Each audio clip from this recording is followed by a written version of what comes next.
The role of information graphics is, if we are relating to the printed newspapers, that information graphics and the quality of that graphics will help newspapers to be seen as individual or outstanding newspapers. It's kind of a marketing tool in the first sight, but on the other hand, people are heavily relying on getting knowledge about our complex and abstract society. So information graphics is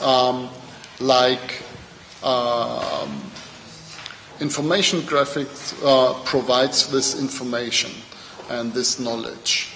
That's a kind of a promise. And if you read that newspaper with a lot of infographics in it, it's a promise that you will have more knowledge afterwards. I know you would love that. I knew that you would love that. An infographic has two components. And it's like a chocolate bar. It has a pictorial value. That's the main reason why this type of presentation made it into the mainstream, into the media. It looks beautiful. But also, and you shouldn't forget that, it also has an informational and nutritional value. These are the two main things.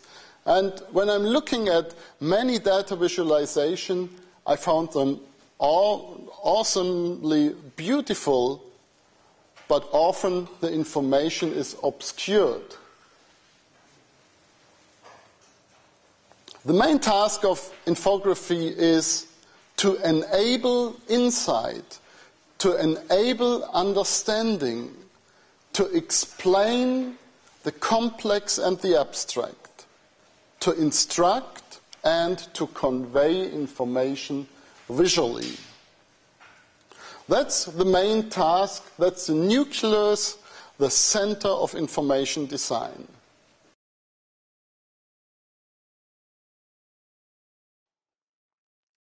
Today I will talk a little bit about the status quo of infographics, how we see it. Okay, how many times is the number 5 represented in this text? So by just changing a little bit of the lightness or darkness in this example, it's immediately evident how many times the digit 5 is represented here. Another example would be there are digits in the areas here in this card of France, and it's kind of hard to decipher various density in numbers. But if we visually encode the same information, it's absolutely evident that it's in the northwest. And so what we do when we visualize information, we encode data in visual attributes for elements. That could be scale, that could be position, that could be direction, shape, hue, texture, hatching, brightness, saturation. All those things that you can do to a visual form helps you encode information. And then you can order this information. You could order it by location, you can order it by alphabet, you can order it by time, order it by category, order it by hierarchy, or just completely random organize your information. With all those new possibilities that we have in the digital medium, it's very important not to end up in an emperor's new clothes situation where what we think we see in the visualization is actually the information that is represented. And we do this by using a simple framework in our daily work. We see information visualization as the coming together between design and data. And so basic principles for data apply. The data needs to be relevant to the reader. By relevance, I mean it needs to have context, it needs to be meaningful to the reader, and it needs to have, be some kind of engaging to the user. But the data, more important even, needs to have integrity. So it must be accurate, it must be consistent, and it must be honest. On the design side of things, then, we need to make sure that the form follows certain principles, that it's clear, that it's readable, and that is somewhat aesthetically pleasing, or if we could say also, just not visually offensive.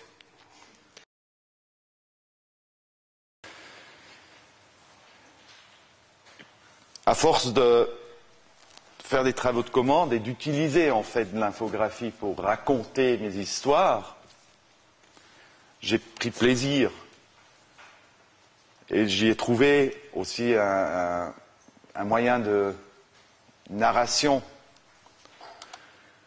J'ai été invité par Pro-Helvetia, par exemple, à voyager en Inde. Donc, le bureau de Pro-Helvetia à Delhi m'a invité, passer 2-3 semaines en Inde et puis raconter mon choc culturel ou quoi que ce soit en 20 pages. Et alors, il y a un moyen de raconter ou de représenter l'Inde et comment on l'a, et ses émotions, ou comment dire, qu'on a ressenti, c'est d'essayer de montrer d'une manière réaliste ou pseudo-réaliste comment c'est. Mais l'autre manière, c'était en fait de comparer. Et de comparer Delhi, par exemple, où j'étais pendant 2 semaines, à Zurich. Je trouvais ça, il y avait un côté humoristique, je trouvais ça quand même assez...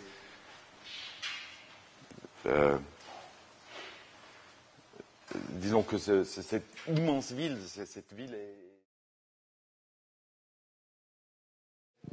Je pense que, en ce qui concerne les bandes dessinées de commande, donc de clients, on est toujours demandé, en tant qu'auteur de bande dessinée, à rendre des matières complexes, des contextes complexes, de les rendre compréhensibles de manière la plus facile possible. Donc je pense que c'est un peu la même chose avec l'infographie. En plus, il y a un aspect narratif qu'on retrouve par moments aussi dans l'infographie quand il s'agit de mode d'emploi.